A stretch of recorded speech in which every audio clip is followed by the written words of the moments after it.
No soy arquitecto, pero sé que las ciudades son un reflejo de la cultura, del pasado y del presente de sus habitantes.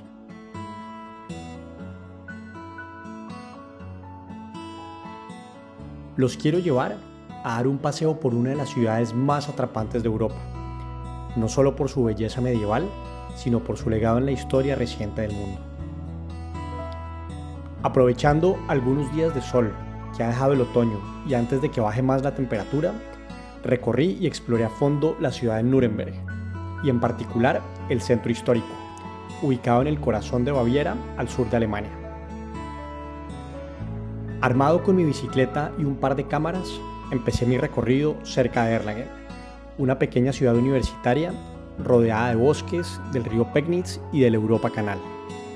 Recorrí unos 30 kilómetros hacia el sur, bordeando el canal, cruzando algunos bosques y pequeños pueblos, y tras algún tiempo me encontré con la fortaleza de la ciudad.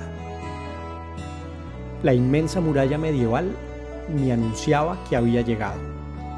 Me sorprendieron los puentes de piedra y madera, algunos tan antiguos como la ciudad misma, que pronto cumplirá 1000 años.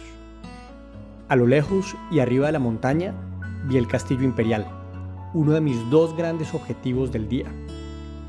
Tuve mucha suerte porque algunos de los mercados navideños ya se habían empezado a instalar, y en realidad sí que vale la pena irlos a visitar. De esta zona es original el Lebkuchen, una típica galleta de jengibre y en especial de Navidad. Además, encontré las deliciosas salchichas alemanas, cervezas de toda clase y el Glühwein, un vino caliente especial que ayuda a combatir el frío. Las cúpulas de las iglesias de distintos estilos, pero principalmente góticos, y las imponentes torres de vigilancia fueron mi guía para recorrer algunos de los lugares más emblemáticos, como el Jakobplatz y la Lorenkirche. La Königstraße o Calle del Rey me encaminaba a subir hacia el castillo. Caminando y asombrado por la belleza de las calles empedradas y los detalles en cada edificio, pude ver y sentir el peso de la historia de este lugar. Viendo las casas de madera antigua, los mercados, los centenarios edificios de gobierno, imagino la cantidad de personas que habrán vivido acá y los millones que la habrán pisado con algún propósito especial. ¿Cuántas historias y anécdotas se podrían contar sobre esta ciudad? Lo cierto es que su herencia romano-germánica, su arquitectura y su influencia política, cultural y económica le dieron un papel muy importante en la época medieval. Grandes artistas como Alberto Durero y otros científicos nacieron acá. Dado su prestigio y su ubicación, se convirtió también en un bastión militar. Por ello, la imponencia de la fortaleza y del castillo, que a pesar de los siglos, ha sabido conservar su historia y su belleza.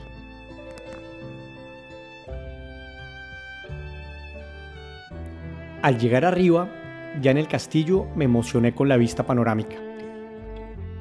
Con lo que he leído en estos últimos meses sobre la historia y con lo que he podido ver, sentí que estaba en un lugar único y que me llevaba conmigo algo del pasado y del presente de Baviera.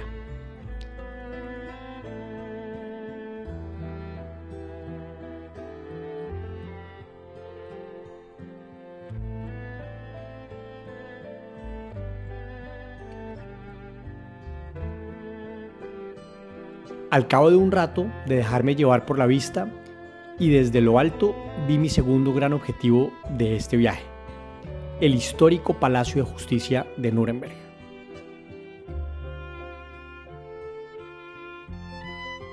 Me alejé un poco del centro y tras caminar algunas cuadras estaba ahí.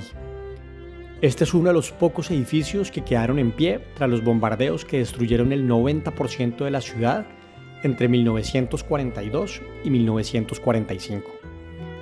Sentía curiosidad y al mismo tiempo un poco de horror por lo que podría encontrar adentro.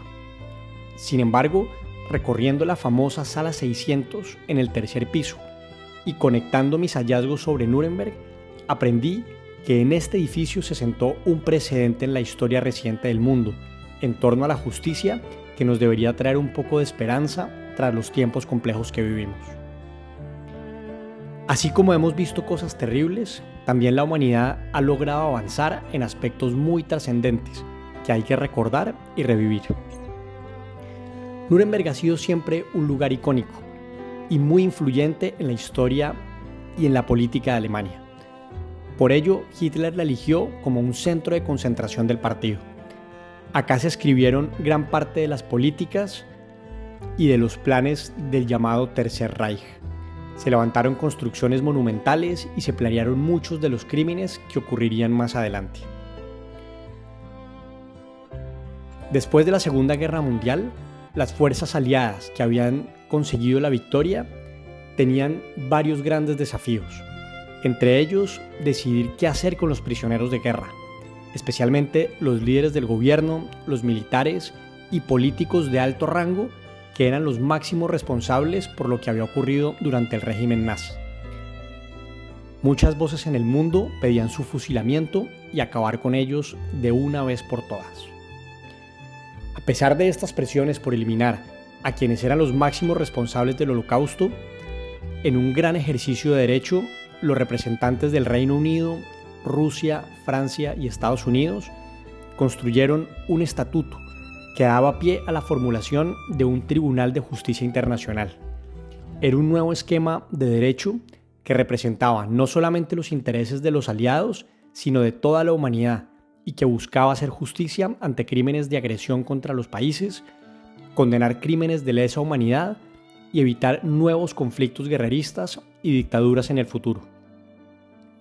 Aunque suena fácil decirlo, lograr este marco jurídico sería toda una hazaña. Cada país participante tenía un modelo judicial diferente, con lo cual el esfuerzo para consolidarlo y hacerlo funcionar no era una tarea fácil.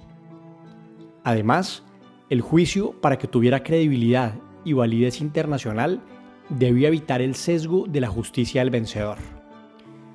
Con muchos esfuerzos se logró conformar el Tribunal Internacional y se pudo elaborar un juicio que no buscaba revanchas, que buscaría exhaustivamente la verdad, que fuera transparente y ampliamente divulgado al mundo en varios idiomas. De esta manera, cada uno de los 22 acusados iniciales, los más altos responsables de lo que había pasado en Europa durante el periodo nazi, se enfrentaron a un proceso muy riguroso, donde se hizo una profunda investigación de los hechos, se recopilaron miles de evidencias y se presentaron testigos. Además, se les otorgó el derecho a la defensa a cada uno por separado, en un juicio que duró más de 200 días y en donde al final los jueces dictaron sentencias. Es muy relevante destacar que los aliados renunciaron a su opción de venganza y eligieron hacer un juicio justo, en una concesión de la fuerza hacia la razón y la justicia. En los años siguientes se realizaron múltiples juicios a dirigentes, militares, médicos, industriales, entre otras personalidades que habían apoyado al gobierno y a la dictadura nazi. Los juicios de Nuremberg fueron aclamados y celebrados como un éxito de justicia y sentaron un precedente en el orden del derecho internacional.